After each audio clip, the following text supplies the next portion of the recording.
কেমন হবে যদি আপনি দেখেন আপনার বাবার মতো একটি ছায়ামূর্তি আপনার দিকে তাকিয়ে হাসছে, আপনার 1000 টাকার পরেও সে আপনাকে রেসপন্স না করে? তো আজকে বলবো আমার খালার সাথে ঘটা একটি ঘটনা, যেটার এক্সপ্লেনেশন বা সেই জিনিসটা কি ছিল সেটা আমরা আজকেও বুঝতে পারি নাই। ঘটনাটি বলবো আমার পয়েন্ট অফ ভিউ থেকে। সাল 2017। আমার আব্বু 5 বছর পর বাংলাদেশ আসেন প্রবাস থেকে। আমার বয়স তখন 7 বছর। আব্বু আসছে মনে ভীষণ আনন্দ, এখন আমিও অনেক খেলনা কিনতে পারবো। কিন্তু আব্বু দেখি দেশে আসার পর থেকে ঘরের বাইরেই বেশি সময় দেন নিজের আগের বন্ধুদের সাথে। আব্বু আসার পর দিন থেকেই আমার গায়ে ভীষণ জ্বর, খুবই দুর্বল হয়ে পড়ে আমার শরীরটা।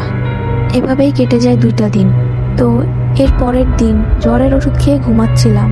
ঘুম থেকে উঠে চোখ মেলে দেখলাম ঘরে আম্মু ভাইয়া কেউ নেই, কিন্তু পর্দার আড়ালে একজন দাঁড়িয়ে আছে। একটু খেয়াল করে দেখলাম এটা তো আমার আব্বু, কিন্তু আব্বু এভাবে পর্দার কোনায় কেন দাঁড়িয়ে আছে?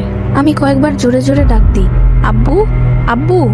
সে আব্বুর মতো দেখতে ছায়ামূর্তিটি অদ্ভুতভাবে হেসে দেয়। আমি সেটি দেখে ভয়ে কাঁথা নিচে চলে যাই। এরপর আমার আর কিছু মনে নেই। এরকম আরো সত্যি ঘটনার জন্য সাবস্ক্রাইব করে পাশে থাকবেন। Be safe everyone.